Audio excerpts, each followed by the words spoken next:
is it just expounds on that. The budget message is pretty much the same as it was then. But of course, this has all of the supporting material with it, including all of the department detail, each individual department detail sheets, including all the line item budget details. Same for the capital improvement plan, which we'll expound upon more as we go along. And as I mentioned a few minutes ago, I figured we'd scroll through this LDC style. This is a 100-page document. A lot of it can be described and talked about through the budget message, which summarizes it very, very thoroughly, I think. And so we'll put a lot of our focus into that, but we'll also jump around a little bit. But I'll also want to give the board, of course, the opportunity as we scroll through this to answer any questions just as we go along.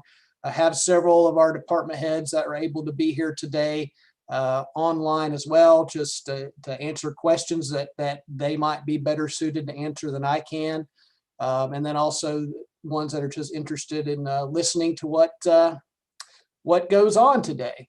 And as mentioned, we'll take a halftime break at roughly around 2:30 just to give everybody a little bit of a pause and come back for the home stretch. And so we'll go as long as we need to till about 4 o'clock today. And if we need to have another meeting, then I guess we can figure that out once we get there. So I'm going to start out today, and I want to talk about revenues first and then expenditures overall. And then we'll go over the budget message specifically. So this is page 20 of the document that you received. And this is where we will be standing based on the proposed budget with revenues. So we're looking at total revenues from the general fund for fiscal year 21-22 at $15,451,000. And so I want to get your attention to 3 different areas. You see here what it is this current year is $10.9 million. And so there are 3 key differences in this year's budget and the revenues for this upcoming year. The first one is your current ad valorem, and that would go to $10.6 million, so specifically $10,617,000. So that is your new tax base. And of course, that is based on the revaluation numbers that came in this spring. And that's based on a 98% collection rate. We know that we historically collect more than that. Historically, we've collected over 99% of the actual and over 100% of the budgeted. But we conservatively do that because I think that's the right thing to do, where we conservatively budgeted at 98% collection rate. So that is one difference. The next difference I'll point you to is the sales tax. And we have felt comfortable enough to increase the revenues back up to getting closer to what they currently are. As you recall, in last year's, or I guess this year's budget, we very conservatively estimated the sales tax dollars because we were concerned, as everyone else was, with how the pandemic was going to affect things. The pandemic just was coming along here in the United States, right in the middle of everybody's budgetary period here in the state of North Carolina. We didn't know what to expect, so we obviously budgeted that as conservatively as possible. As we've gone along this year, we found that sales tax dollars are still as strong as they've ever been. And so we feel comfortable in upping that estimate, though we are still being conservative with it because sales tax is typically the most volatile revenue number that we have. And so you still want to be as conservative with that as you can. So that is the other difference there. The third one I'll point out is the building inspections fee and revenue. So as I've mentioned to you on a few occasions, that we are moving the building inspections function back into the general fund. And in the past couple of budgets, it was in its own fund. And so we have moved that back into the general fund. And so that has increased your overall budget in your general fund respectively as part of that number. And so those are the 3 really key differences in your revenue streams for this year, for this upcoming year, as opposed to where we currently are. And so the total again, $15,451,000. You also have, which is counted in as both revenues and expenditures, but we have a couple of transfers. So we've mentioned before the technology fund. You all are familiar with that. We are transferring that in. That's going to go into our capital improvement plan. So that's $289,430.82, along with all of the money that we have in our inspections budget. And that is $1.4 million, specifically $1,436,000 and change. That is a restricted amount of money. So any money that we bring in that's related to building inspections, it has to be expensed when building inspections. So really, that is a good, healthy number. That's a good thing to have, that $1.4 million. You know, as you can imagine, we've taken in a lot of fees over the last several years with all of the building, in particular the residential properties that have been constructed and continuing to, as we continue our infill development, particularly in Millbridge, for example, where a lot of our residential permits and our revenues are coming from, along with some of the newer commercial projects that we have.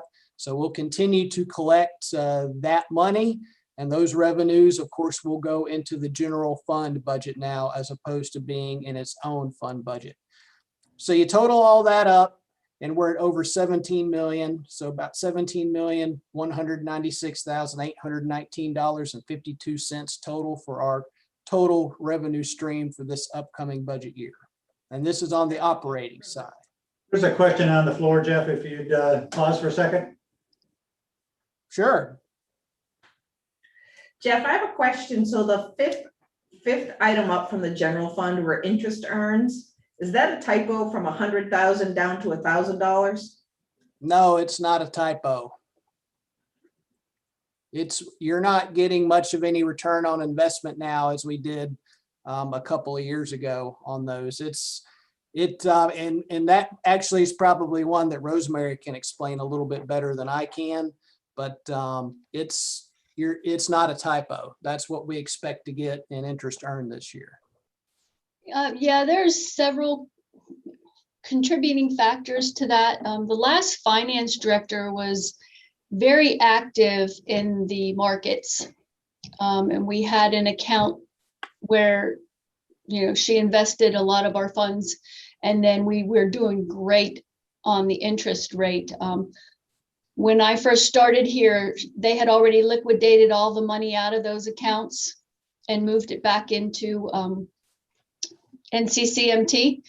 And then when COVID hit, interest rates drastically dropped. In fact, we had some money in different term accounts at NCCMT, and they totally closed them. For an example, on some of our smaller accounts, the cemetery fund, like we make 4 cents a month. So interest rates on revenues that we have in the bank are very, very low, but then also the interest rates that we would be charged for capital expenditures is also low. So it's kind of a give and take on that. You're never going to make money on interest that you're saving if your interest rates are low for borrowing. So yeah, that is kind of sad, but that is correct. I just want to make sure it wasn't a typo, but okay. Thank you. Yes, I would ma'am. love to add more zeros to that, but you know, that it's not wise to do in this environment. We were fortunate in the past, but we don't want to account for anything like that again, because that was, I think, a unique circumstance of a couple of years ago, at least at this point.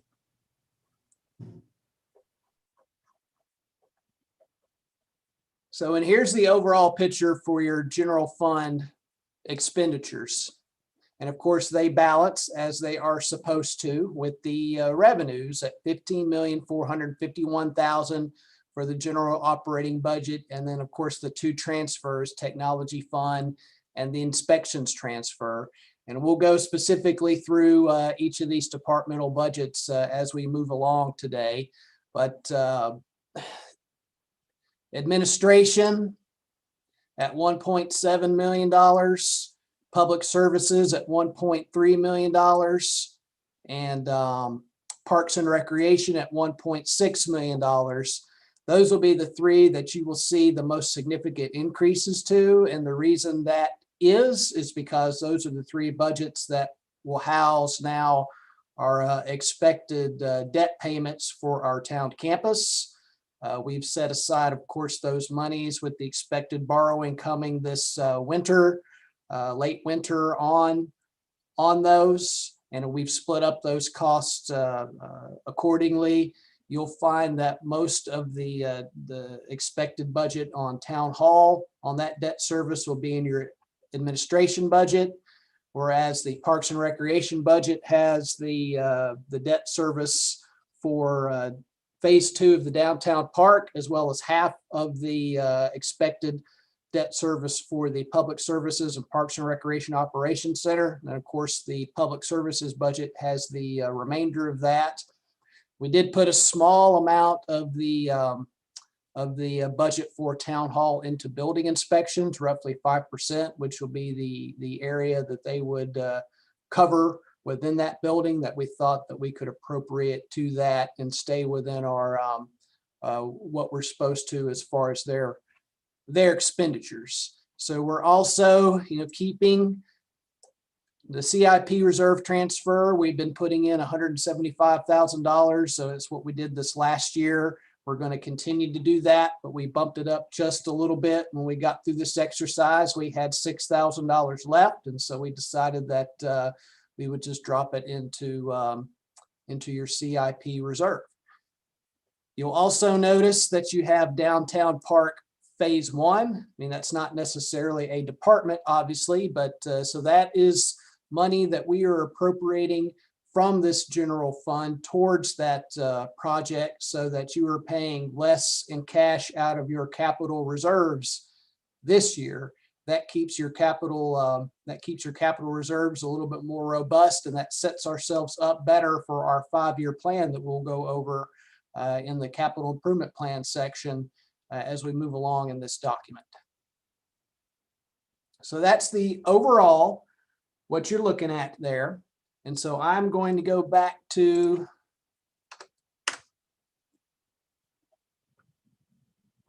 the budget message.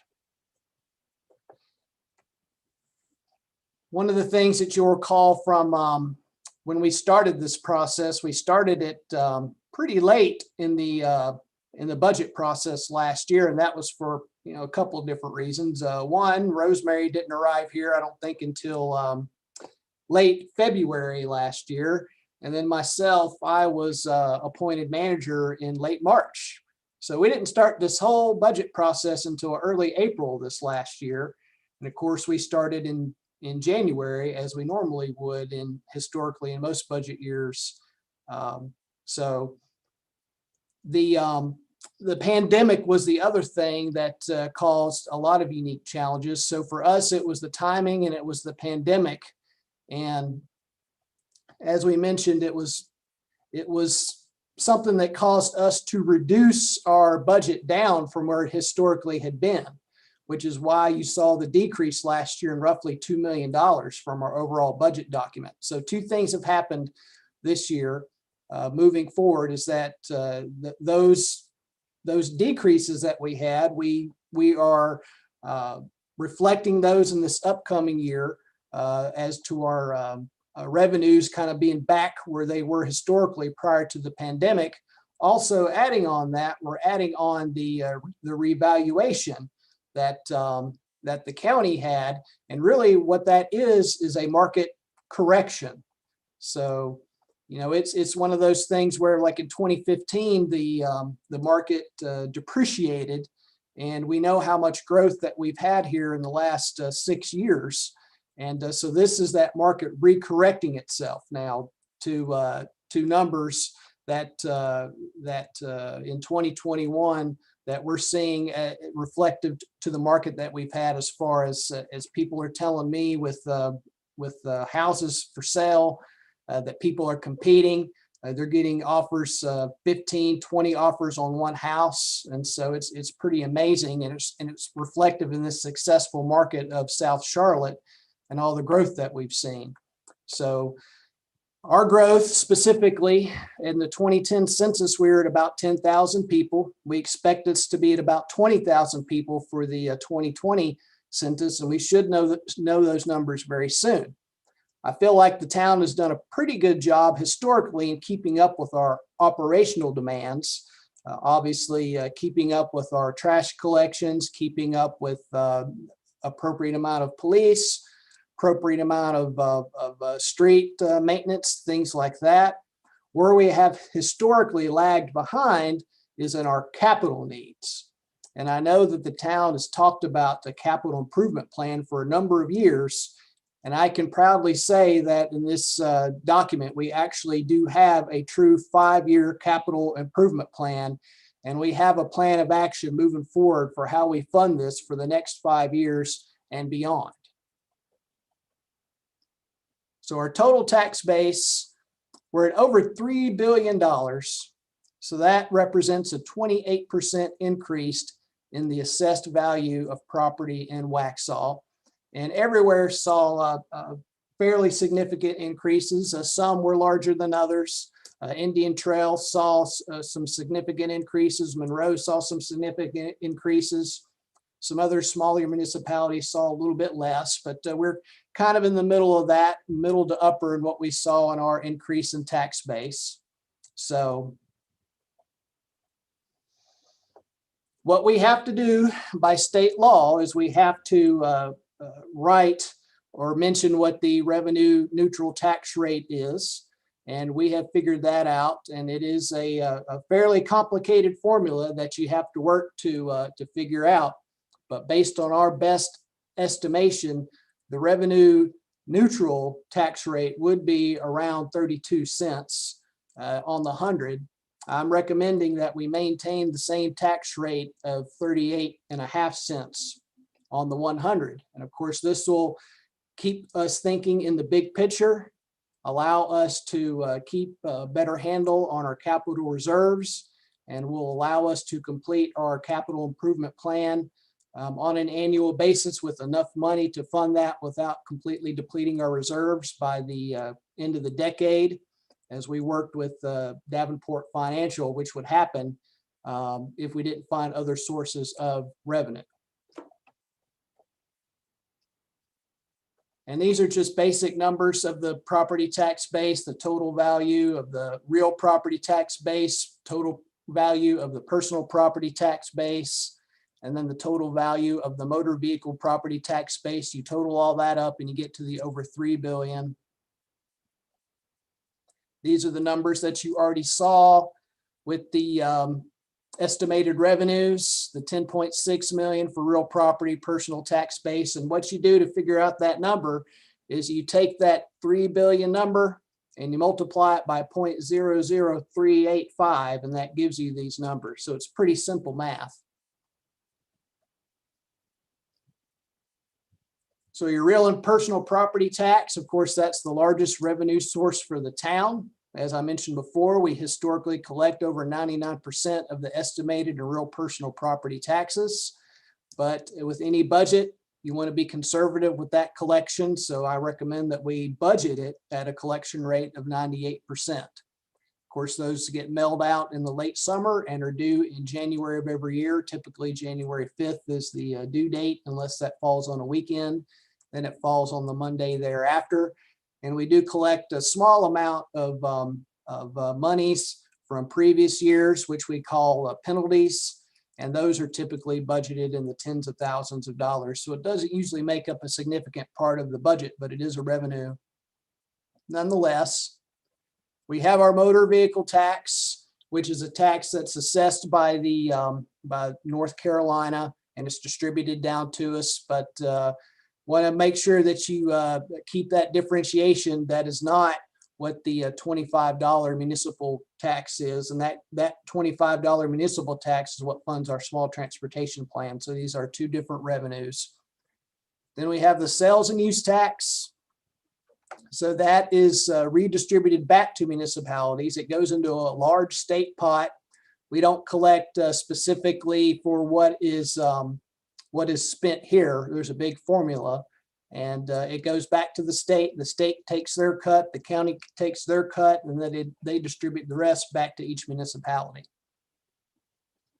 We also have franchise and utility taxes on things like telecommunications, things on electricity.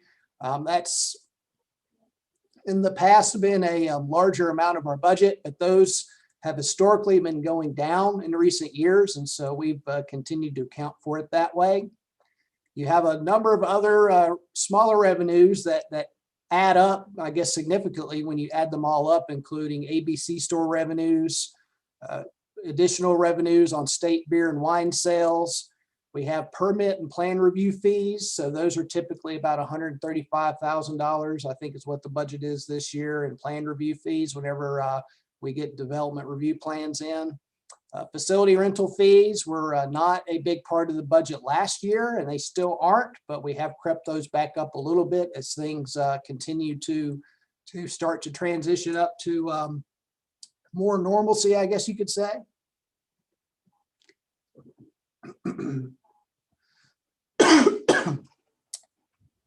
And then lastly, we have building inspections, which is what we talked about already at the $900,000 revenue. I'm already losing my voice. This isn't good, but we'll persevere on. General fund expenditures on the personnel side. This year, they'll count for 48% of the total expenditures. That's actually down from our previous budget where it was at 54%. And so part of that is because our total budget is increased, even though we are adding positions, which we'll talk about in a few minutes. The remaining part of your budget is all operating expenditures. And so those are just your day-to-day expenditures that it takes to keep this running on a regular basis. And I haven't figured it out based on the new budget number, but the mayor and I had this conversation not too long ago about how much it costs to operate the town on a daily basis. And that number came up to around $38,000 a day is what it costs to operate the town. And that'll certainly go up as we move along. So some of the key highlights to keep in mind, we're continuing our enterprise fleet program. We're in year 2 of that program. We'll get about 10 vehicles this year, and we got 12 last year. We replaced 12 of our oldest vehicles. A lot of those were sitting up at town hall, and the rest of them were police vehicles. We'll continue to replace 7 of them, I believe, are police vehicles this year, with a couple of Parks and Rec and 1 public services vehicle. So the total lease cost will be $190,000, along with the total cost for the police vehicles, putting light bars on them and all the equipment that they need at $175,000. So this is a process, of course, that started with your interim manager looking into. I think it's a good program to keep our fleet current. And over the long run, it saves money on a cost and maintenance, and they cycle out. The idea is we cycle out vehicles every 5 years. On the sanitation, which is your trash recycling and waste removal. So as of this writing, we had roughly 6,600 residential accounts. And so what that equates to is we're looking to add about 360 new home accounts as the year moves on. You do the math at $17.98 per month, and you're looking at a monthly cost of about $125,000 to provide garbage recycling service to the residential community that lives here. That total budget this year will be $1.5 million, specifically $1,503,000. That contract runs through 2023.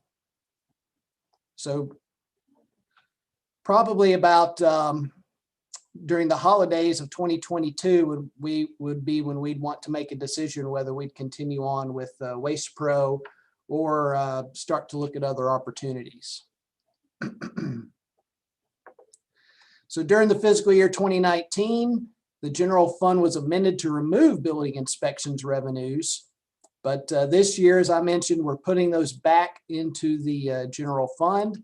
Their budget would be $887,000 as proposed this year. We're continuing to lease our building here in Town Hall, where many of us are sitting right now.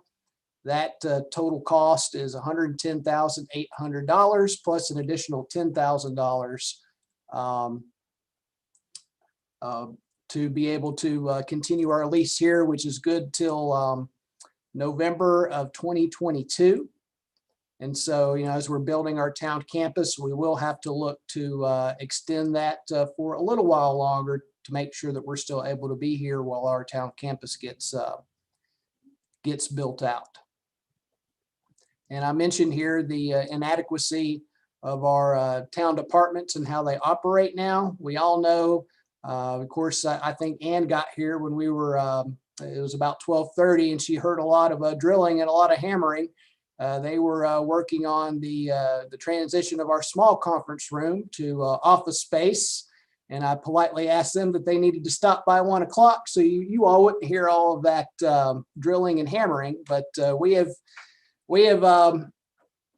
maxed out our space here in Town Hall, and any other staff that we add here, they're going to be in hallways or closets, and it's just not adequate for moving forward.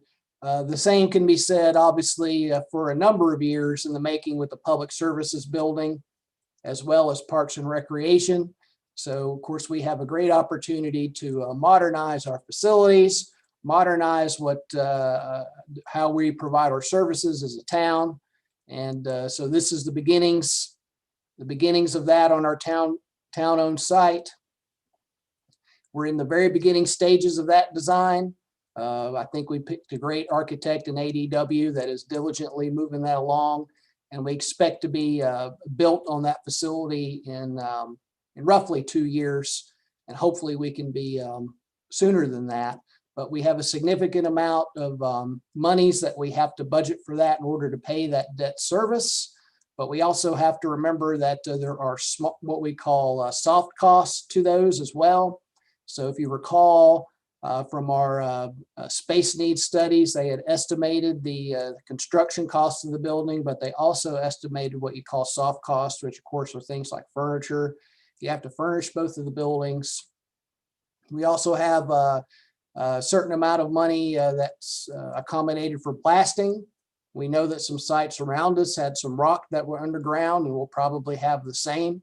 And so these are just different things that you have to account for in a budget like this. So the good benefit of this is that you have an amount that we won't necessarily have to utilize for the actual debt payment until the winter or spring of this upcoming budget year.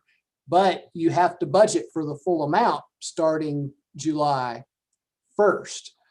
And so that we're able to cover that from year to year to year. So the benefit of that is that you use those budgeted dollars that aren't used in that first 6 months to cover a lot of your soft costs for these projects as they move along in the construction stage. And so that's how we take advantage of that without having to add additional budgetary resources to those projects.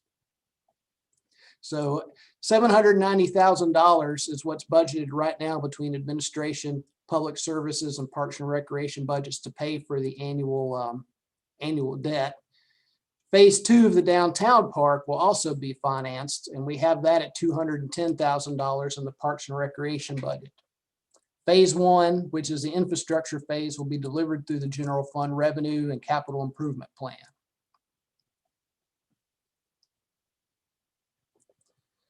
So we're still paying off our debt on the police department building. We have that budgeted at $526,700.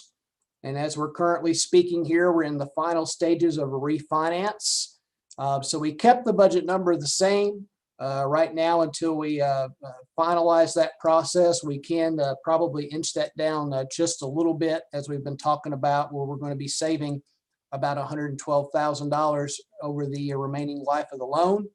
And so you'll probably see that number adjust down just a tick as we move to the public hearing stage, but we kept it at what the current number is now because that's what it is until the refinancing is complete.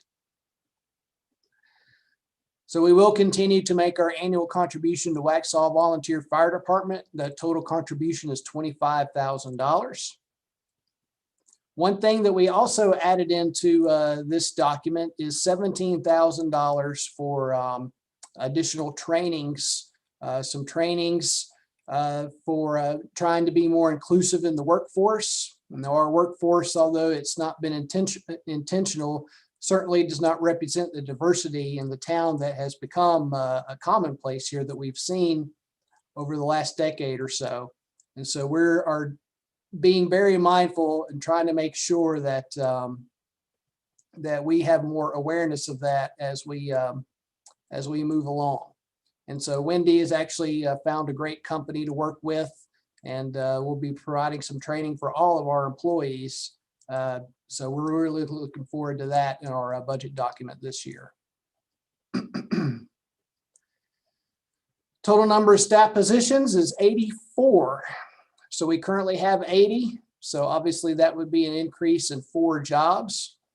So what that entails, in recent years, budget inspection staff has handled the customer service duties in town hall.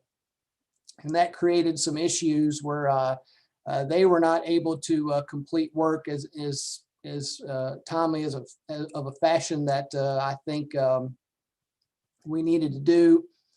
So what we're doing is we're going to create a customer service division, and our tax collector will be moving up front, and she'll be taking over duties, what we'll call customer service type duties, as well as her tax collection duties.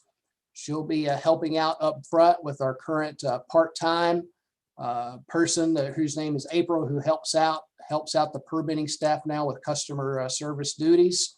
So together they'll form a team that will provide regular administration and mining of the front there, and allow our permitting staff to do their job and not have to worry about that nearly as much. So with that will be the need to create a accounting position. So the accounts payable duties that the tax collector had, those will be shifting over to an accounts, what we call an accounting technician. And that person will be backfilled in the finance department, and they'll have other accounting duties as needed. We also have, as you know, we continue to grow our Parks and Recreation services. And with that continues to be the need for additional Parks and Recreation staff. So we have a Parks and Recreation technician proposed in this budget. We also have an engineering administrative assistant. So our new focus on design and of capital projects has really required, I think, our engineering department to have a specific need. There were some additional administrative assistance and help with them as they as their focus now is going to shift more to capital project needs, and that'll help the demand and ease some of the administrative burdens that department has as more time is focused on project design and delivery. So last but not least, we have our website and social media administrator. So that is a specific request of the board. And what that will do is that will allow us to pull that, that function in-house, because a lot of the time that is spent by Haven Creative at this point is on the website and social media maintenance. It's been estimated that some months that they spend over 70% of their time on that. And so this will allow that to come in-house and will allow them to focus more on marketing strategy and telling the good stories that we need to tell of the good things that we're doing here in town, and allow somebody in-house to focus on the everyday blasting out the whatever's going on in the Parks and Recreation Department, whatever program or whatever event is going on, or any other little thing that needs to be blasted out there on social media on a regular basis. Jeff, Yes. I totally agree with this position. That's something I've wanted for a few years, but does that adjust the amount that we are paying in the contract for Haven Creative, or is their contract staying the same? Their contract will stay the same for this year because I want to make sure, I think it will adjust down as we move forward into future years. But they haven't had as much time to focus on marketing strategies and providing those type of services to us. And so this will provide them the opportunity to do that moving forward. And that's why that their budget will be the same, their contract rather will be the same this upcoming year. And then more than likely the following year, it will start to adjust downward because they will have, there will be a transition period that we accounted for in there before we're able to bring this person in and have them comfortably doing this function on their own. Once that's done, and once we know when that time is, then I think by this time next year, we'll be looking at that adjustment, yes. Jeff, I have a quick question along the lines of these four positions. Are these four spots that we've lost, or we've just brought them forward because of our need? No, they're not lost, they're additions. Okay, the reason I ask is, did we ever make up for the lost police positions? So we added in last year's budget, we added a police position, and so that completed out their D squad and made them whole. They did make one position request this year. That was for an administrative position. But that was one of the positions that I did not choose to add to this budget. These are the four that I recommend that we add to this year's budget. Okay, because from what I understand, we lost a few officers.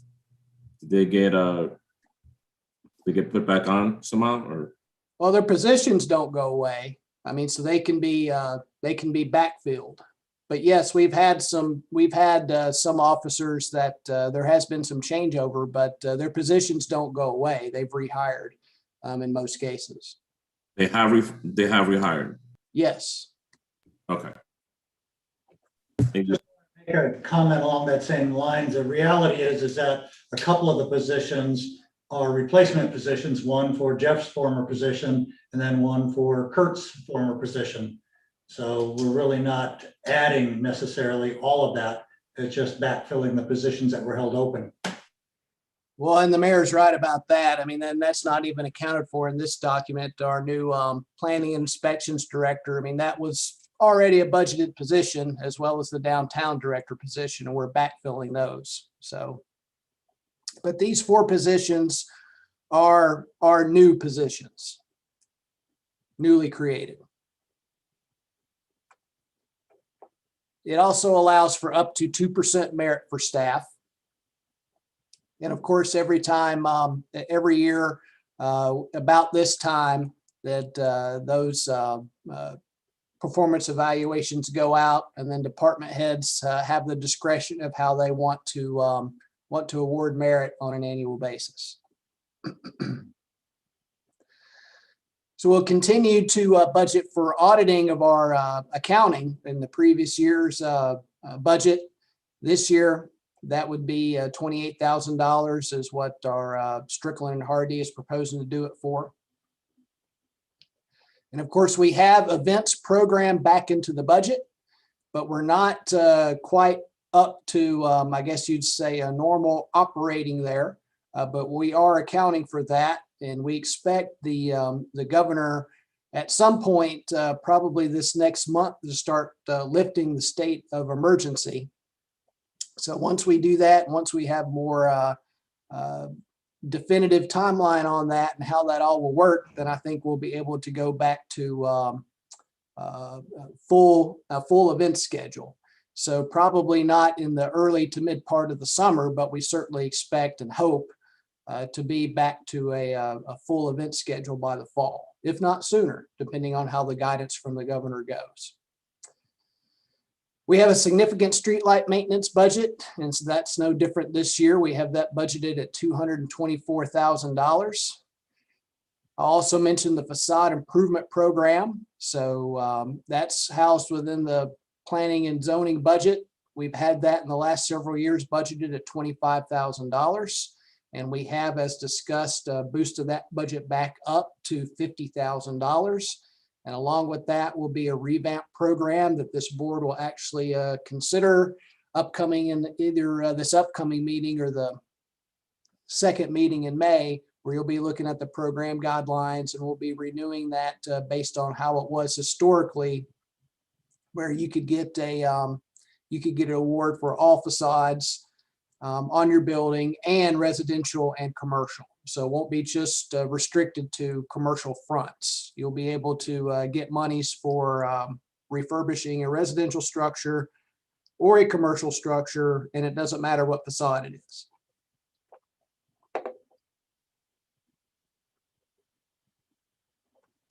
So going quickly, line by line, the Board of Commissioners, so that is the budget and associated expenditures while on town business. The current budget is $212,300. The 2021 proposed budget, 2021-22 proposed budget is $216,000. The administrative budget this year's $979,600. The proposed 21-22 budget is $1.7 million. And again, $540,000 of that is for the debt service of Town Hall, and a couple of other pieces of that. The strategics contract, which is Leslie Mazingo, our federal advocate, is also included in that, which was not this last year. Also have programmed in, I've been working with the Union County Economic Development Corporation and Chris Platay there. And we're going to pay into a position that will have some focus on Waxhaw. We're going to share that cost with the town of Stallings. We'll have 10 hours dedicated per week to Waxhaw for economic development endeavors. So we'll be paying into that position too as well. And that's covered in the administration budget. On the finance side, so the finance budget will go down actually from $380,800 down to $333,000. Part of that is that the tax function of that has been moved out, and that has its own department now. And then the remainder of that customer service component is into the administration budget. And you see next year the tax collections with the 21-22 proposed budget at $92,000. So that's what it costs basically for us on the staff side to function on the tax side on an annual basis. Information technology.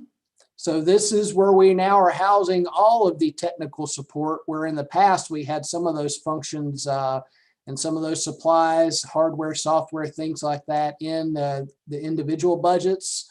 All of that now is housed in your information technology budget.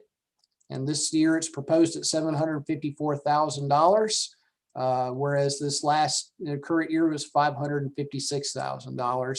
So that's where all of the computer hardware, all of the computer software is, and needs of all departments is now.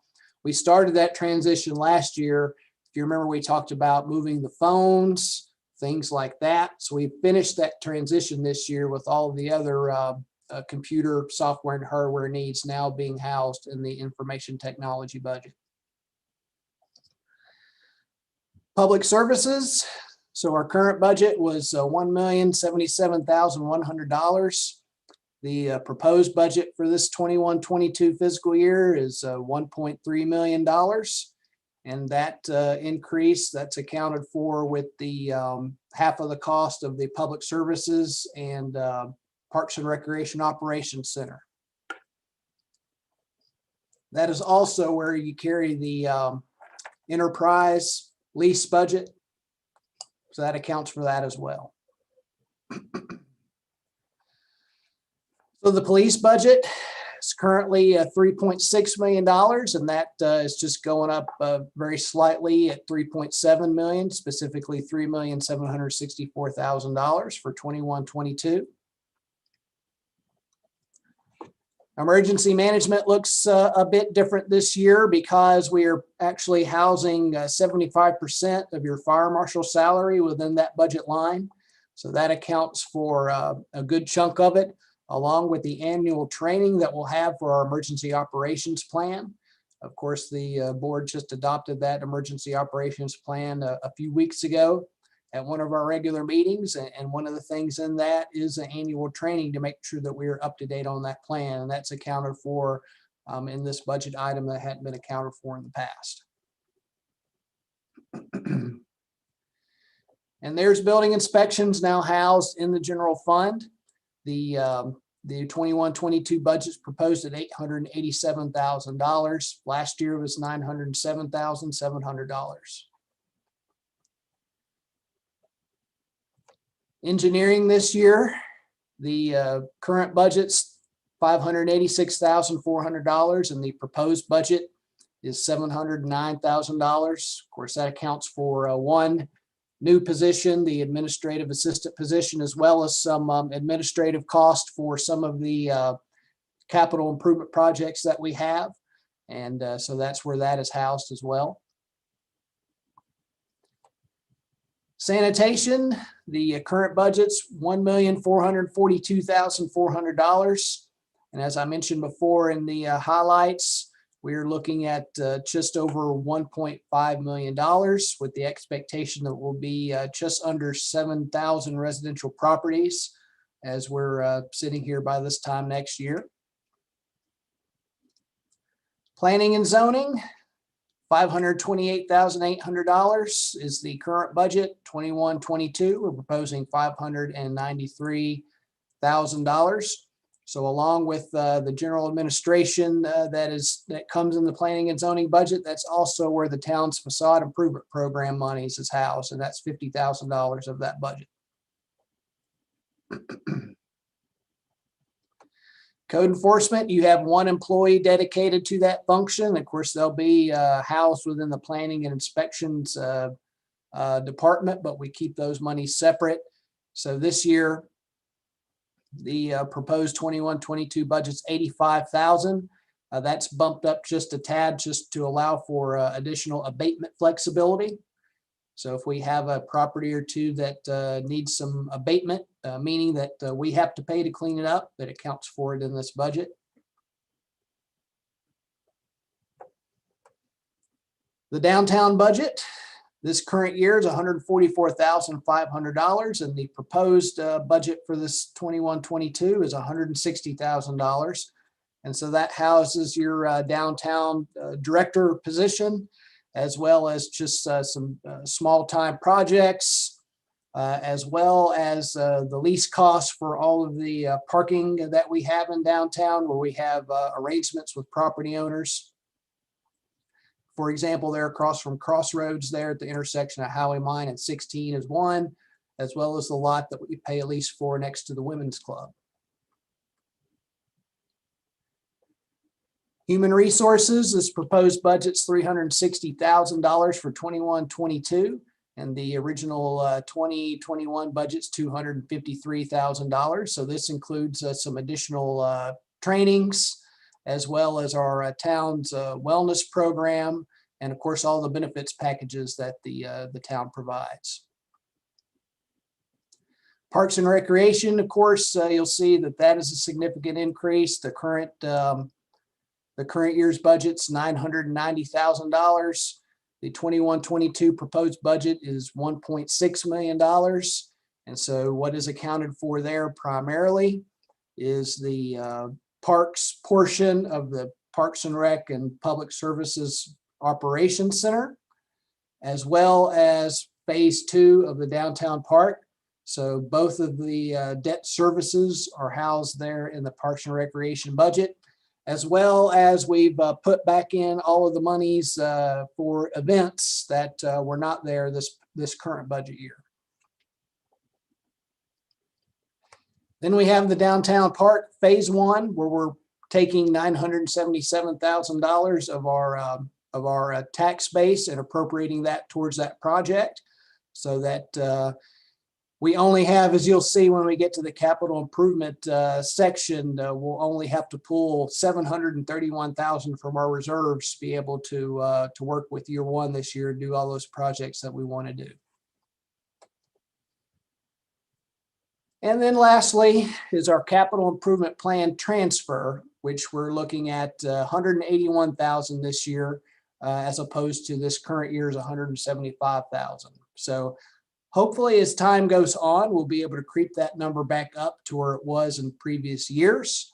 But for this year, we will just have it up just a little bit from where it was this past year, but that goes straight into our reserves towards our additional capital improvement planning.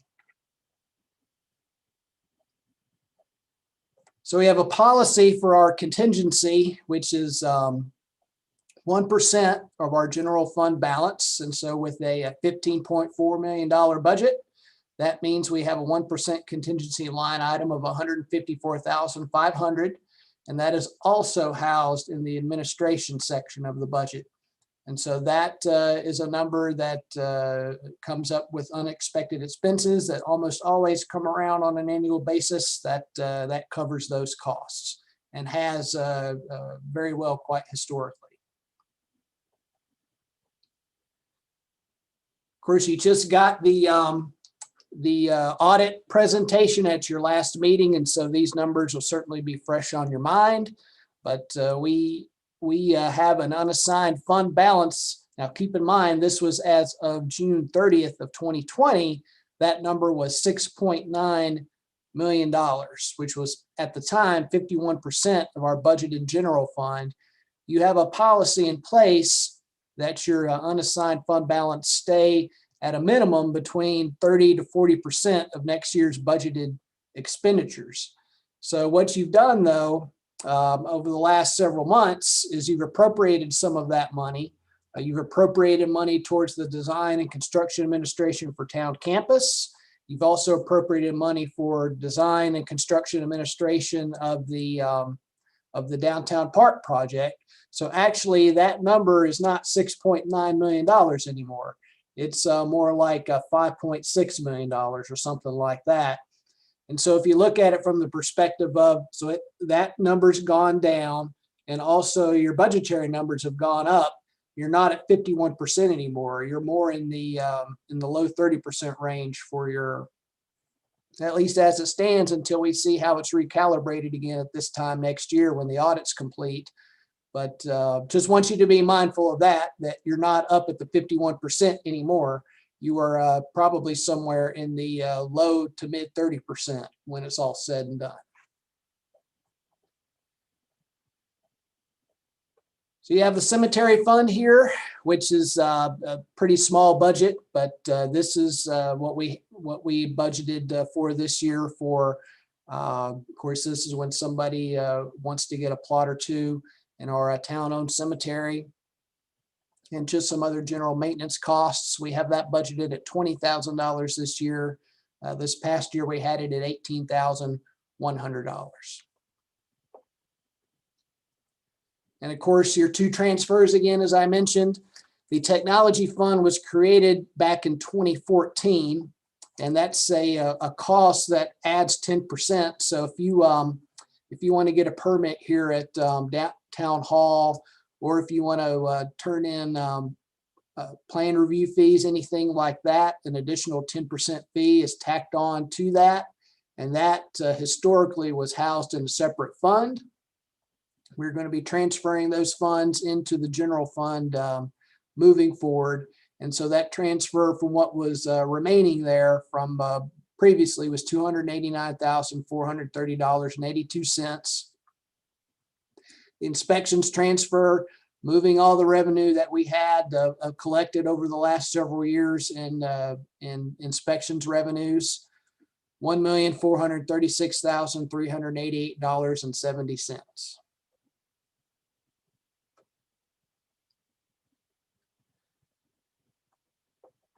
Okay, so that was a lot there, and I'm sure that doesn't make riveting television or anything like that. So appreciate everybody hanging in there with me through all that. Are there any, before we get into the capital improvement plan, are there any thoughts, questions, anything before we get to perhaps the more fun stuff? Topic. Everybody or anybody request a break now since we're on a topic change here? Yeah, that's probably a good idea. All right, Jeff, 10 minutes? 10 minutes. Sounds good.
Brenda, did you think that my tree was a screen thing behind me?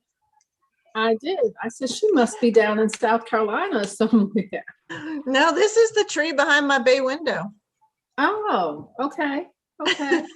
I'm It looking does at look it like- now, but I It was looks like, if fake that's- though, but sometimes, well, they saw my cat earlier. My cat was up behind me. Oh, okay. No, but you just look like you were vacationing the way you looked and with the tree and the background and everything. I'm like, where is she? No, I'm fine. Oh, this is at home. I was just in there at town hall today, saw Melody and Jeff. Oh, okay. Okay. It was pouring. That's why I was late. I got stuck in traffic. Mm, Pouring outside. Oh, yeah, it was pouring here. All right, crosstalk there, but we'll start up in another minute and Jeff gets back into his seat.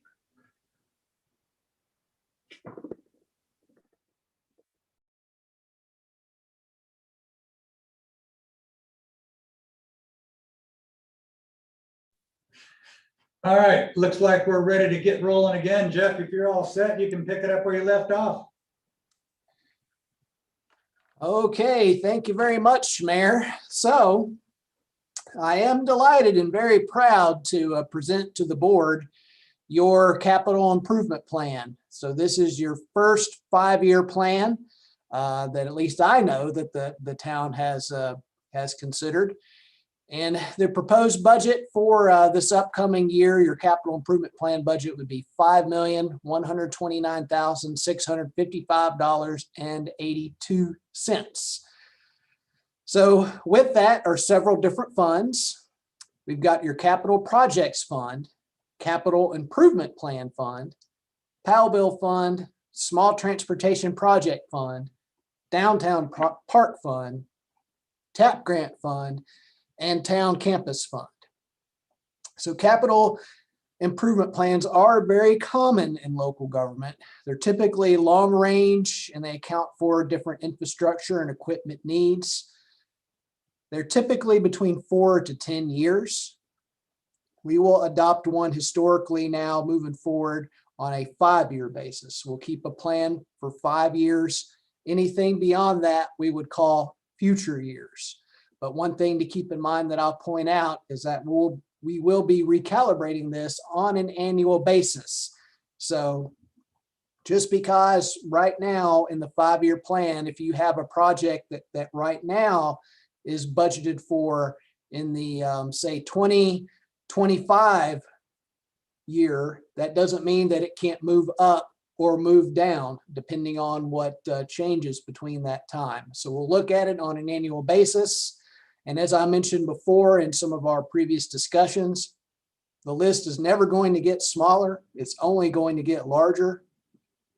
We currently have 57 projects on the list, and I've already thought of another one. So we'll probably add another one to that before we finish off and get to the public hearing, but there's always more things to add. It's almost one of those things that you accomplish one project and you can think of 3 other things that you need to do. So the 4 projects that we will have within the capital projects fund this year will be street light replacements in downtown, Nesbitt Park drainage improvements, a fiber optic line installation from McDonald House to the meeting place, and the Barnes Park restroom replacement project. That total budget will be $469,500.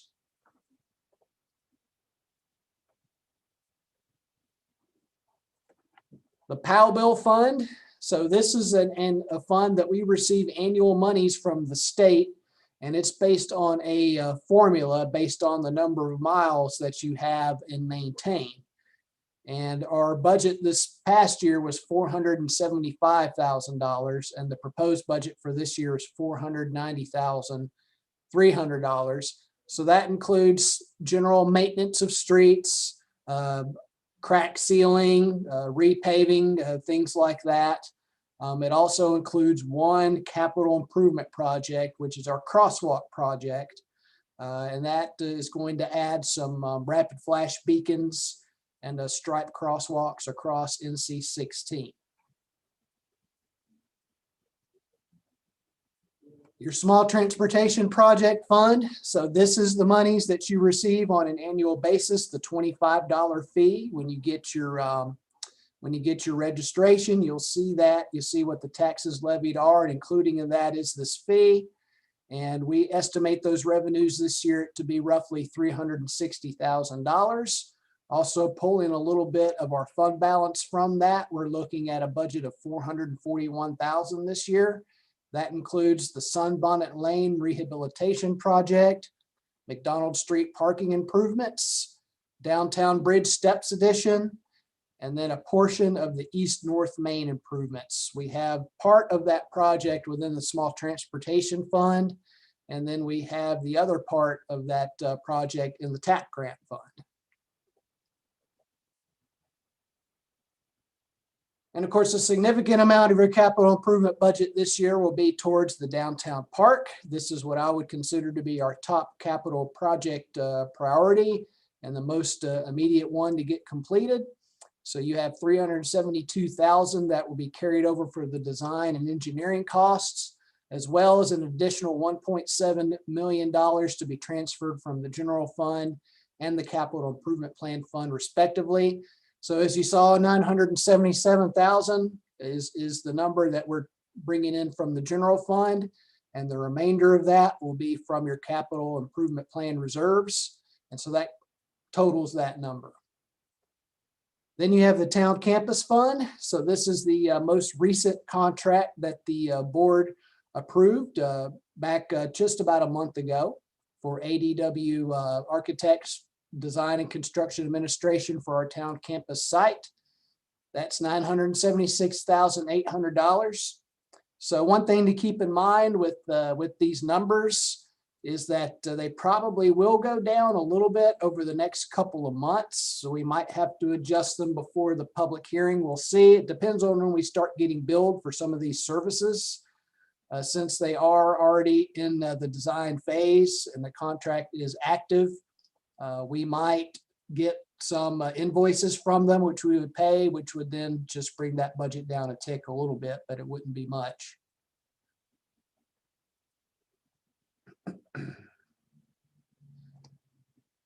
So then you have your capital improvement plan fund. So this is the fund that used to be called 240. But if you remember at one of your recent meetings, I think it was 2 meetings ago, you reestablished that to a 400 fund. And so now it is your capital improvement plan fund, and it will include the $181,000 that we would transfer from the general fund this year and the additional funds brought over from the technology fund will be transferred directly in there. So that total budget will be $470,430.82. Then you have your TAP grant. And so of course, this is the project that in order to make whole, we're pulling money from the small transportation plan as well. And that will be the work on East North Main Street, turning that into a more pedestrian friendly area, additional sidewalks, additional parking, as well as a few other sidewalk projects in some other select areas. That budget's $209,000. So that's basically what is in that fund now. And we would be using all of those monies towards that project.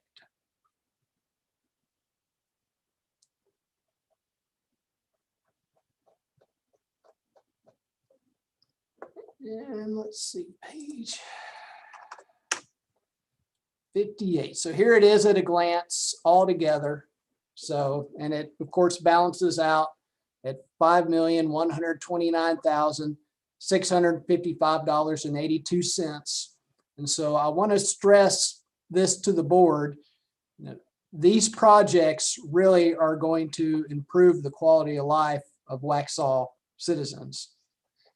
We've done a fine job in years operating. You know, we'll pick up trash. We have adequate police protection. We have adequate street maintenance, all that good stuff. Where we have lagged behind, and we're not the only ones, because this happens in a lot of municipalities, but where we've lagged behind is in our capital projects. So these are things that are easy to kick down the road, I guess you could say. And these are projects that are indicative of a growing area that really the only people that you can count on to get things accomplished is yourselves. You can't rely on the NCDOT, especially for a lot of these smaller type projects. You can't rely on other partnerships. Now you have to try to work on those and do your best to get those. But at the end of the day, you have to be able to rely on yourselves to accomplish a lot of these smaller projects. And that's what we're doing with this capital improvement plan. I think this is something that has been a long time needed. I know it's been talked about numerous times in the past, but from what I've seen is that no real dollars were ever dedicated to actually putting together a plan and completing a number of projects. And you'll see here in this first year, we are going to complete a number of projects, those ones that I just mentioned. And of course, these are the budgeted dollars for each of those projects. I would say it's not even really that aggressive of a plan. I mean, it's just, these are things that have been needed for years and years and years. And we're going to try to accomplish as many of them as we can within a 5-year span, within a reasonable financial means. But I also want to stress, you see all these projects here on the right-hand side that are in future years. These are projects that are still sorely needed, a lot of them, or desired in some cases, a few cases, but all of these projects benefit Town of Waxhaw residents either through improving transportation issues that we have or improving our parks and recreation opportunities here. So they're all greatly tied to the quality of life of our citizens. You see how we have planned out here in the following years a plan as well.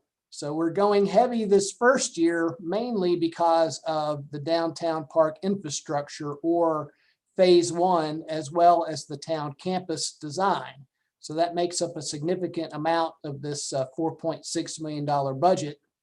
In future years, you see the projects that we have in 22-23 and so on and so forth. And as I stressed before, this time this next year, we'll be looking at this list again, assuming that we are well on our way on these projects, either being done or on their way to being done. We'll look at these projects, we'll look at our budgetary numbers, and we'll see what we can add in. We might, for instance, you might want to move up a project that's in fiscal year 24-25 to 22-23. There'll probably be a number of projects on here that hopefully we can add in over the next couple of years. But this list, as I said, will continue to grow as we move forward. It'll never shrink. I can almost guarantee you of that.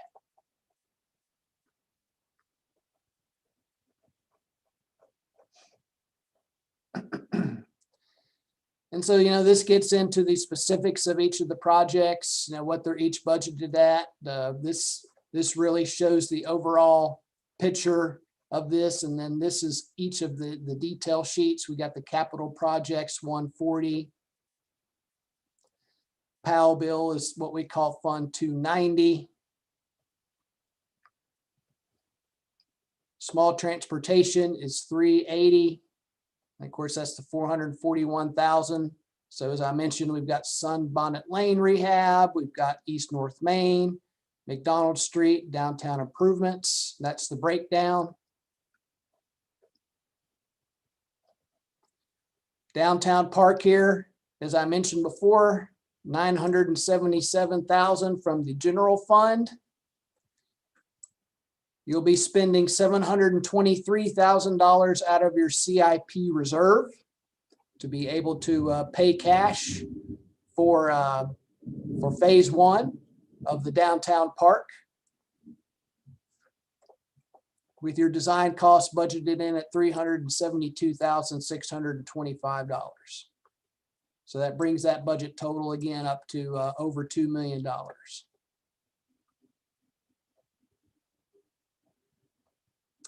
There's town campus again, the construction administration and design costs.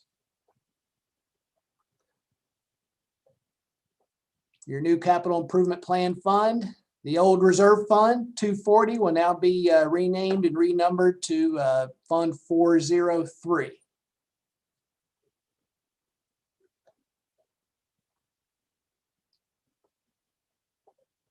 And then this is your TAP grant fund here, where we have a couple of different accounts that total up to $209,000.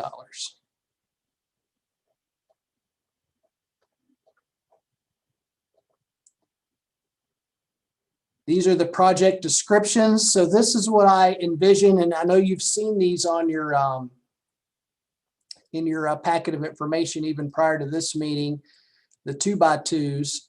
So of course we'll get some better imagery and stuff as we move along in these projects, but I envision at each of these sites a sign that has our logo, the capital improvement plan, then has a project description as well as the projected cost and just a little visual of what it might look like.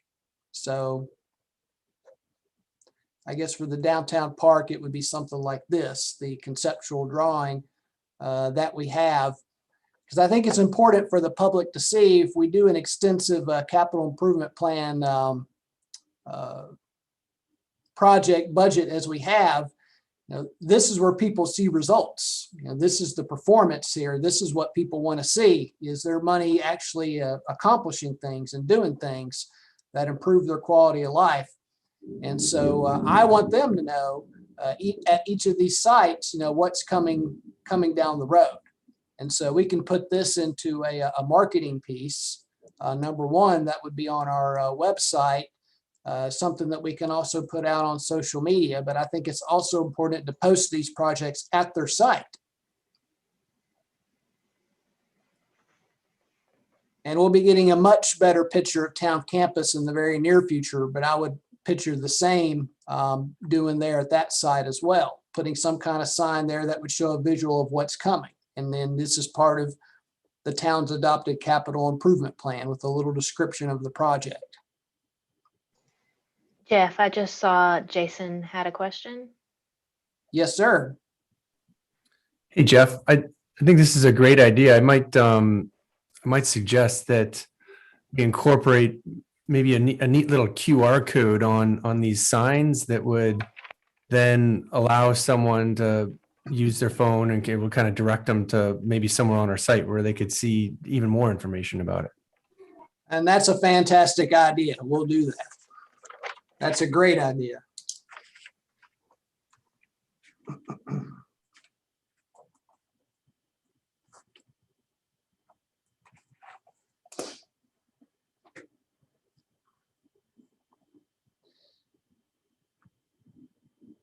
Now, I know Brenda will be happy about this project, downtown streetlight replacement. So it wasn't actually that long ago that I tripped over one of the receptacles out there walking downtown. So happy to say that we'll be removing those this upcoming budget year.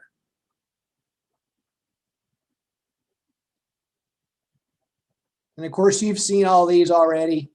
So you know what these projects are. The crosswalk project here, what that'll look like. But of course, as I said again, the public really being able to see the fruits of this plan, the vision for this plan is really what I'm looking for. And putting this signage out and then getting this stuff out. This will be one of Haven Creative's top priorities for us, assuming that the board is ready to move forward with the budget in this fashion, then we can start moving heavily to produce these documents and have them ready as the summertime rolls along.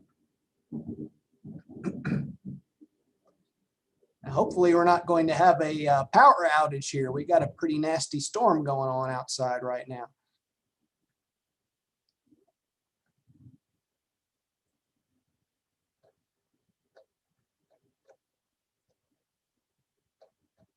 Jeff, I have a question, and I know we have this in here as part of the budget document. Will we have this broken out into a separate document as well, or is that what you were talking about, Haven Creative designing or putting together?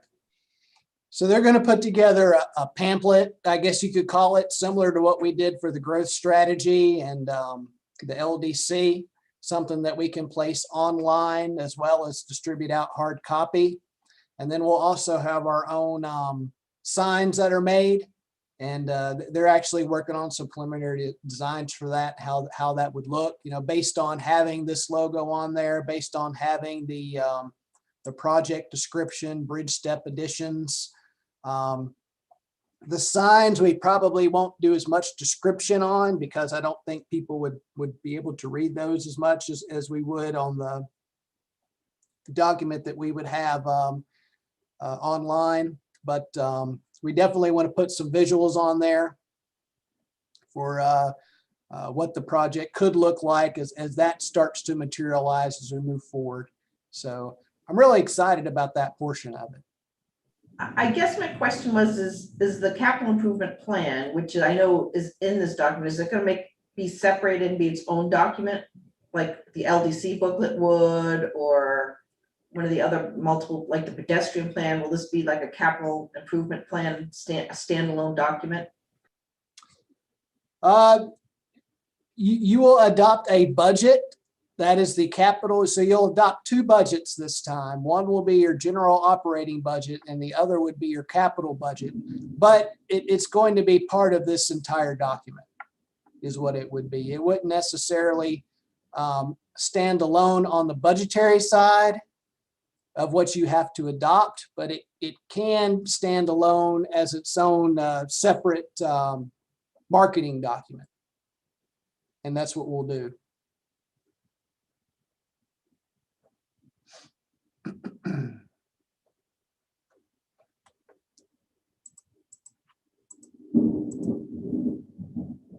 So the last section to point out is the appendix section, and these are just some additional pieces of information that I think would be helpful for anybody reading it to follow through.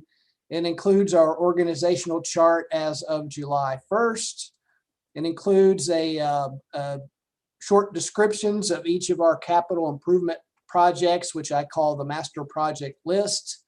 It also includes a historical tax rate. You'll see what our tax rate has been over the last quite a few years, as well as how we compare to other cities and towns around us, our top 10 taxpayers, as well as a budget glossary.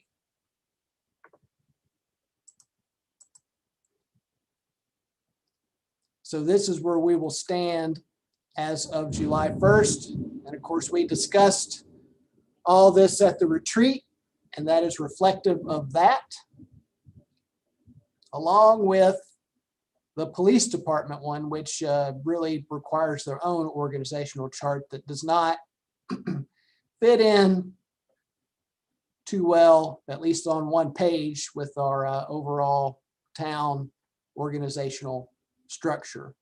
So we have here the town manager, assistant town manager, which will be Mr. Matt Hubert with public services, engineering, planning and inspections, and parks and rec under him. And then the remainder under myself, including communications, police, IT, downtown, finance, human resources, and the clerk's office and customer service.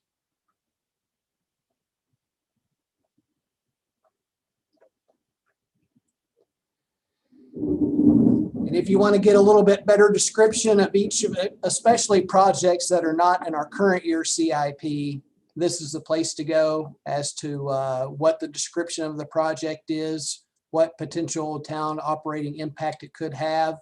Some of the projects in future years do have a budget and some do not.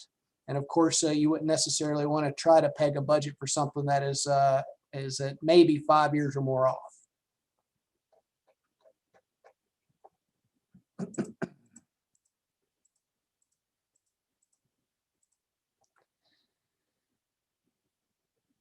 So here's our historical tax rate. 2010, we're at 34 cents, which we maintained for a good number of years until mid part of the decade. We're at 36 cents for 3 years. And for the last 3 years, we've been at 38.5 cents, is which I'm proposing that we stay at now. And then this is how we compare to our peers in the county. We have, of course, ourselves at 38.5. We've got Wingett's 43 cents. So that one's fairly close to what we are, but several cents over what we are. Marshville is 51 cents, for example. Indian Trail is 18.5 cents. Mineral Springs is 2.5 cents. Weddington's 5.2 cents. Wesley Chapel is 1.65 cents. So it's just an example of where a lot of our peers are. And of course, these municipalities like Wesley Chapel and Weddington that have a lot smaller tax rates, they don't provide nearly the amount of services that we provide, which is why we're at 38.5 cents.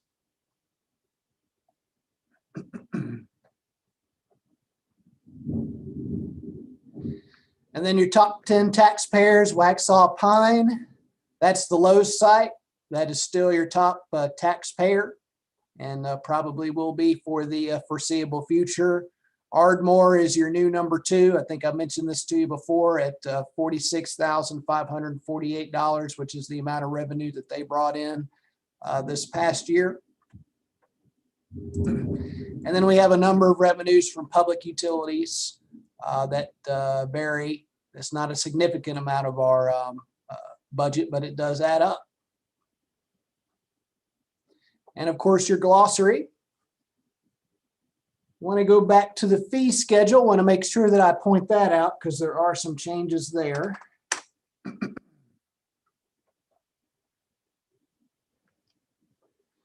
So for those of you that don't know, we have fees that we collect for building inspections functions. That's for the plumbing, mechanical, structural, everything involved with that. These are what those fees are. There's no changes to that one,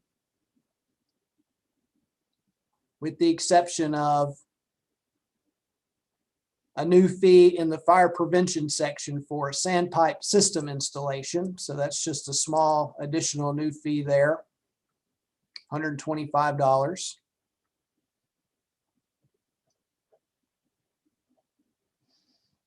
Then we get into the planning and zoning fees. So one thing that I noticed in this, that we had a fee of $500 for a permanent street or right-of-way closure. Believe it or not, that type of action requires the most public notice. We have to advertise for 4 straight weeks in the paper to close a street. And so our administrative cost would be higher than $500 to pull that off. So I made the recommendation, even though you don't see that very often at all, when it does come up, I would want to make sure that we are recouping those costs. And so I made the recommendation of bumping that fee up to $1,000.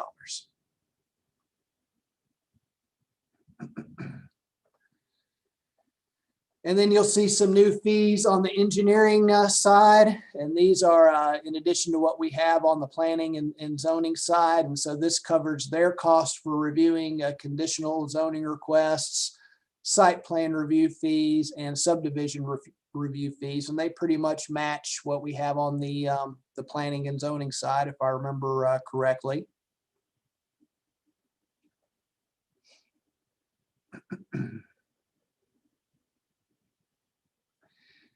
And then a few other little small fee additions for commercial accessory structure upfit, which I noticed we duplicated that. So we will take one of those two out of there because we definitely don't need to say that twice.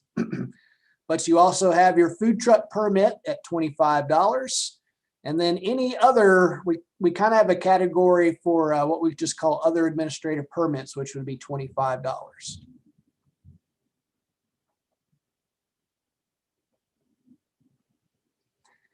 You also have parks and recreation fees. So this is what people pay to reserve one of our facilities, such as the Duncan McDonald House. That's one example that I know that one, I think historically was one of our most rented facilities, or rather the meeting place was, not the Duncan McDonald House, but the meeting place is another example. The cemetery fees, looking to increase that a little bit as we found that our costs are a little bit higher as we've moved along in years here. So we're looking to increase the plot cost per site from $600 to $700 for a resident and from $800 to $900 for a non-resident. So also going up from $750 to $850 on opening and closing costs of the burial site.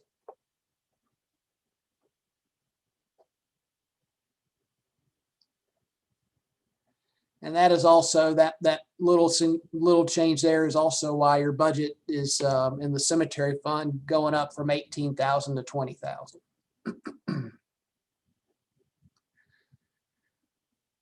Other town fees, street acceptance, turnover inspection. So we're looking at increasing that cost from $250 to $450 to help better cover the administrative cost for inspecting streets before they are turned over. You of course see the end of that where you typically on your consent agenda will approve the acceptance of streets, but there's quite a bit that goes into that to get to that point. And this just helps cover those costs that our folks have to do to go out there and do the inspections that they do to make sure that those streets are sufficient enough to be accepted by the town.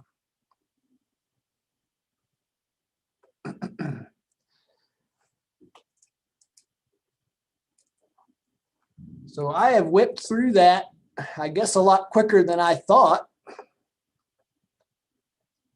So I'll go back to the CIP portion here.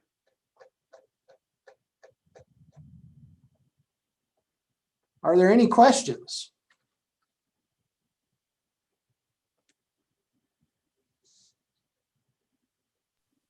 You're doing a great job, Jeff. Every part is covered, so that's a good sign.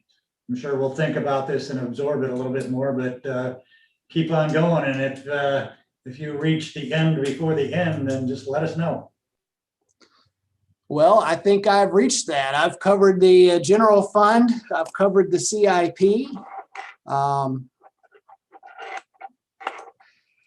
I can't think of anything else that I necessarily need to add other than just taking any Q&A that you might have. Rosemary, do you want to add anything? Any thoughts? No, I think we've covered it. But if there's any questions, we'd be happy to answer them. I am very excited about the CIP, that we can actually do this. We have it in its own budget, its own ordinance, so that I think that citizens can actually see the operating costs that we have for the town and some of the things that we're planning to do. So I think it's a good that thing. reminds me of something else to say too. One thing I want to point out, we were very conservative in our budgeting this last budget year. And really, that is one thing that has really set us up here moving forward. We've saved quite a bit of money. And also, of course, with the reval, this is really setting ourselves up to be able to have a true capital improvement plan and a true path to completing a lot of projects over the next 5 years and beyond. So I'm very proud of that. Again, I know this is something that's been talked about in the past, but resources were not put towards actually putting together a plan. We've done that. And this is, I think, something that the board can be proud of. And I think too, once the community starts seeing these things happening, I think you'll see a whole lot of community pride coming out of this as well.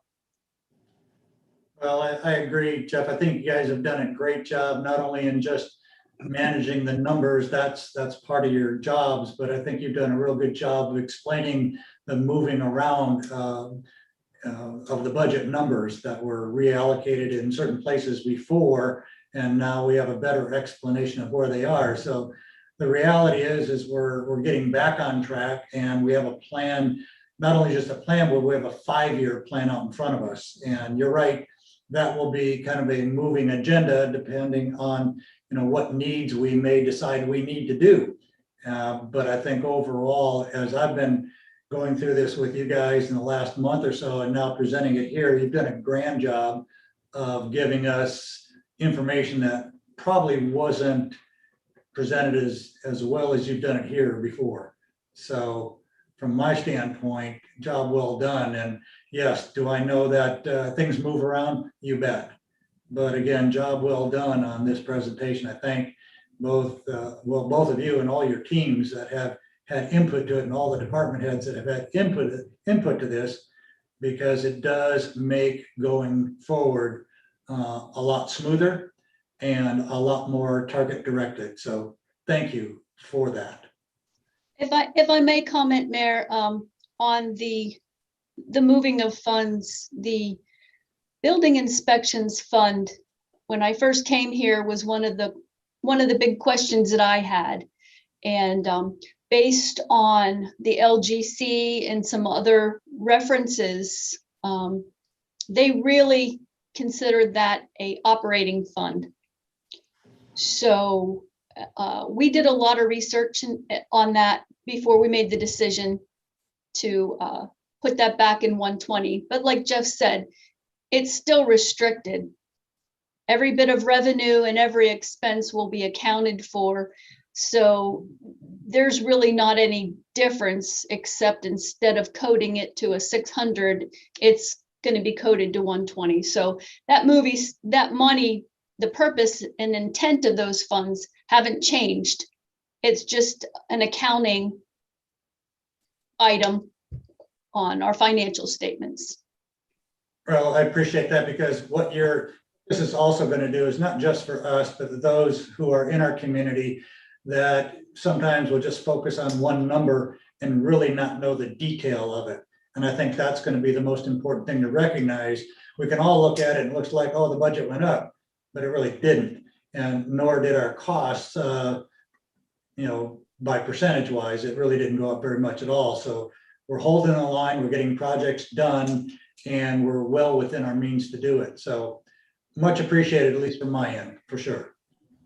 Thank you. Any other questions for Jeff and his team from the board? Any comments? Well, I think, Jeff, we're going to let us all off the hook unless there's anything else that you need to talk about. We can absorb this and keep it. I guess the next time we'll probably have some comments, maybe in a 2x2 or so. And if there's any small adjustments, we can certainly manage that. So your call.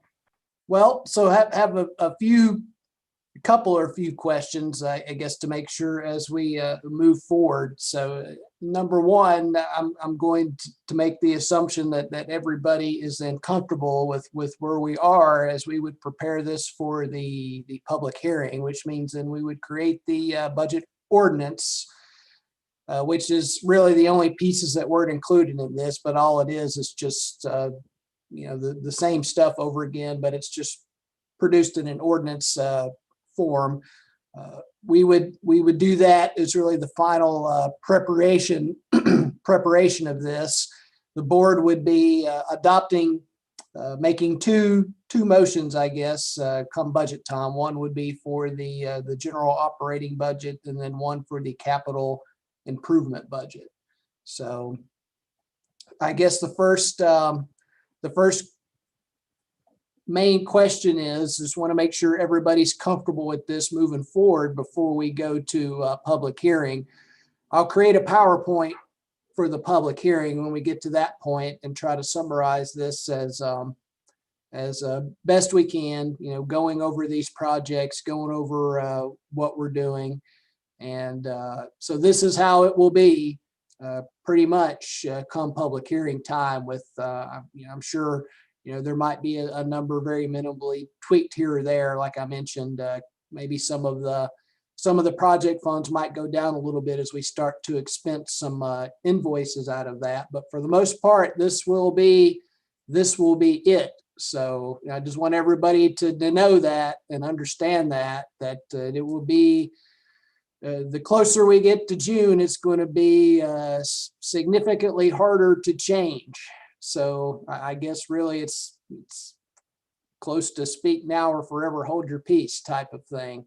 That would be number one. And I guess number two, as we did last year, so the 4 new positions, of course, we have some needs of a couple of those to be hired on as close to July 1st as we can. If the board's comfortable with where things stand, we would like to go ahead and start making preparations and start the advertisements so that we can have some of these positions come in as close to July 1st as we can.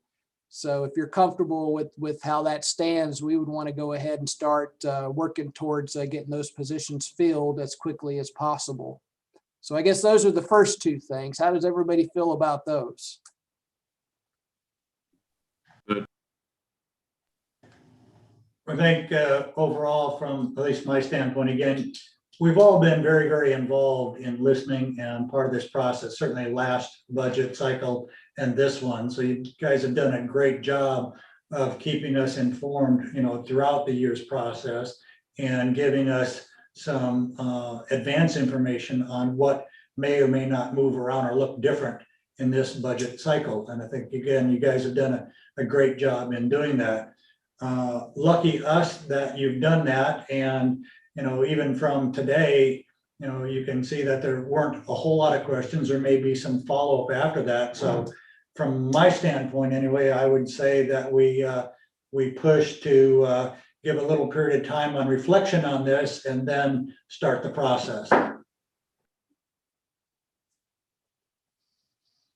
So what we can do process-wise on the calendar, June, let's see when the first meeting is in June. That date, that's June 15th. Or no, June 8th. June 8th is the second Tuesday. So that would be our public hearing date. And then the adoption would be in the second meeting, which would be June 22nd. So I guess what we could do, Mayor, is maybe, as you said, have a perhaps a 2-week type reflection period on this, make sure everybody's comfortable, be able to answer any questions that you have. And then otherwise, we will go ahead and make preparations to finalize this and get it ready for public hearing. We'll have to have it prepared and advertised, of course, in advance, the 10 days in advance, according to state law. We have to have it provided in fashion that the public can access it and read it, not only online, but we'll prepare the hard copy, which you might not be able to see very well through my background there, but the same document that you had this past year, we'll bind it in the same way. So we'll make preparations to do that over the next few weeks as well, so we can provide a couple of different ways that either, somebody wants to access the budget, they can do it online, or if they want to walk in and they want to get a hard copy of the budget, then we can provide that to them as well. Well, again, from my viewpoint, I think you guys have prepared us all well. And again, I think this board has been very active in the process. So it does eliminate, some really long time constraints that may have been experienced before. So I would say, you get a reflection period here and then, work backwards on your necessary dates and set those in concrete. Okay, great. We'll do just that. And yeah, this is really a result, as you said, of us really working on this together since the retreat, making sure that we have the goals and the directives and then keeping that communication up. in keeping you allowed to check in along the way. I just, again, greatly appreciate the board's support as always, and I know the department heads greatly appreciate it. Again, want to give a special thanks out to them, but probably besides the board, the most specialist of thanks is to Rosemary, who obviously stars very much during this time of year. She really does a great job in the early, middle, and late stages of this project, and a lot of the formatting that you see here is a direct result of her and putting this together and putting it in our town colors, I guess you could say, our color scheme as well. And it's pretty amazing where we are now, with the over 100-page budget document. But that's where we are now in our life and time as a town. And I'm looking forward to this upcoming budget year. Looking forward to really being able to accomplish a lot of projects that have needed to be accomplished for some time, and we're looking forward to performing. Jeff, Yes. I just want to thank you, Rosemary, and the rest of the staff for doing a fabulous job on this. It was, I know it's a lot of work, but it's laid out really well. And I have to say, I'm super excited that we're going to commit to doing a capital improvement plan and to actually be able to accomplish and bring things to the citizens of Waxhaw. It just seems like many years ago, we've, as a town, has spent tons of money on plans, but never implemented anything. And so it's really good to actually finally have something that we're going to be able to implement, that we've budgeted for, that we're funded, and that we can actually complete, and something that's tangible for the citizens of Waxhaw and to help improve the quality of life here of everyone in Waxhaw.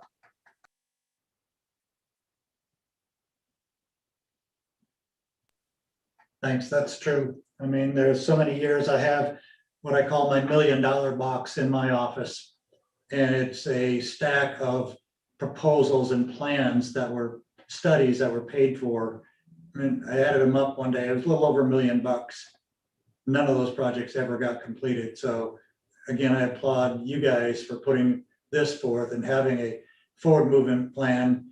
Yes, it will adjust in future years. We'll pull projects out, but what a great future that we have to look forward to. So any other questions from any of the board members? And if not, I'm going to let us all off though, because I can get a few more things done today. So if there's no other questions, comments, thoughts, whatever, then Jeff, if you're all finished with your work, I'm going to say that we close this meeting. Yes, sir. No hands up and all that. So thank you, everybody. And I know that staff really does appreciate all the effort that the board put in to look at these things, the comments that come across. All of them have been well-intended, and actually some of them actually put into place.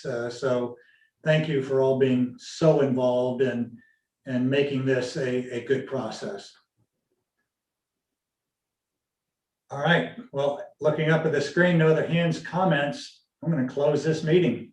So you guys think about this, any comments, thoughts, or whatever, please forward those to the appropriate entity. Obviously, it'd be Jeff to field those, but if there's anything more to discuss, we'll do that as a group at either another 2x2 or another meeting. So appreciate everybody's effort weathering the storm today, literally. I know we've had a few lightning strikes around the area. So hopefully nobody else got cut off on power. We are able to survive over here with power, so that's a good thing. So be safe traveling in and out of wherever you are, and we'll check in the next few days. Bye, everybody.